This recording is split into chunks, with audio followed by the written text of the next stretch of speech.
How's it going, everyone? This is DoctorJefe with the Crusader Kings 3 tutorial on prestige.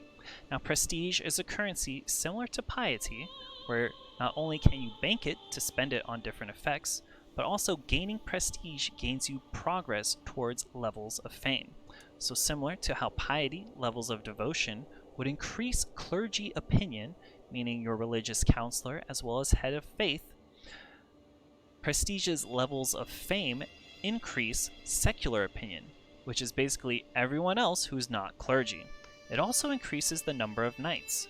Now, knights are part of your military, and the more knights you have, the more likely it is that the quality of your army will go up, and a higher quality army may defeat larger, lower quality armies in battle.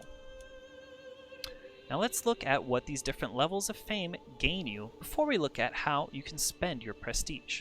At level 1 established, you gain no effects. At distinguished, you gain plus 5 secular opinion and plus 1 knights.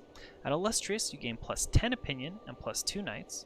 At exalted among men, you gain plus 20 opinion and plus 3 knights.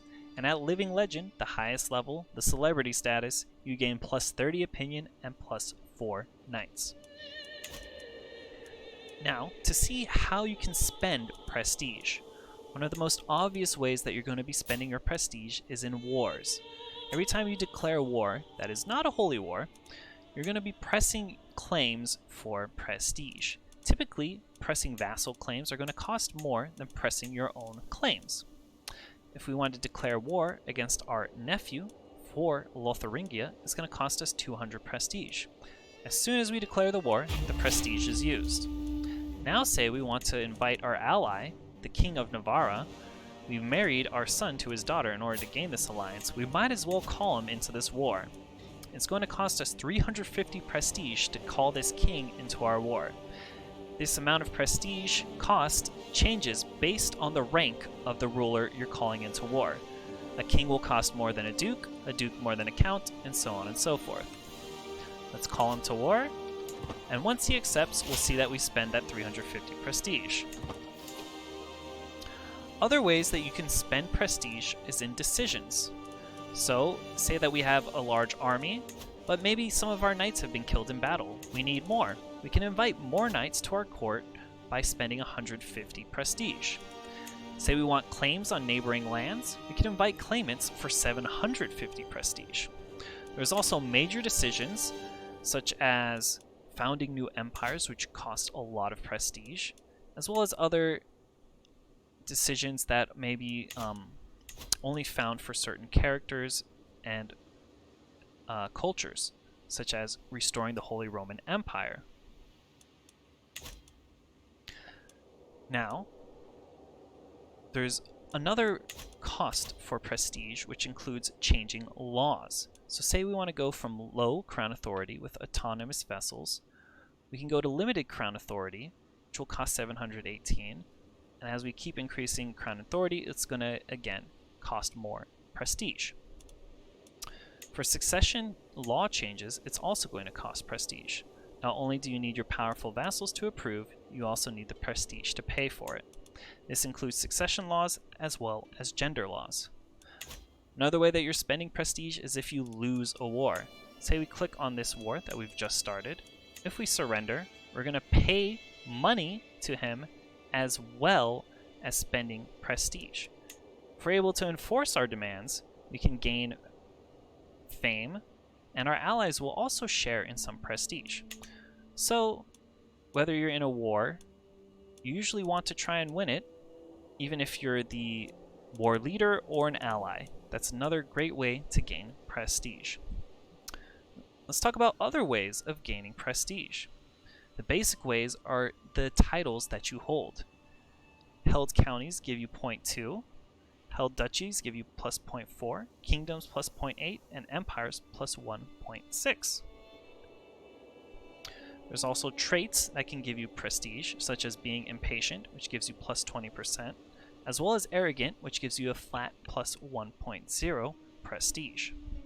Now if we load up my other character, Alfred of Wessex, we can see other modifiers that give you more prestige. Here we can see being the house head gives you prestige. You can gain up to 5 prestige per month based off of your living members as well as the titles they hold. This is the same for the dynasty head, which can give you plus 3 prestige per month based off of the living members and the titles they hold. This is similar to renown, where you gain renown based off living members and titles they hold. I'm seeing something very similar here, Paradox. Another way to gain prestige is through your counselors. You can set your chancellor, or whatever your diplomatic advisor is called, to foreign affairs, which gains you prestige based on their diplomacy skill. Decisions can also give you prestige.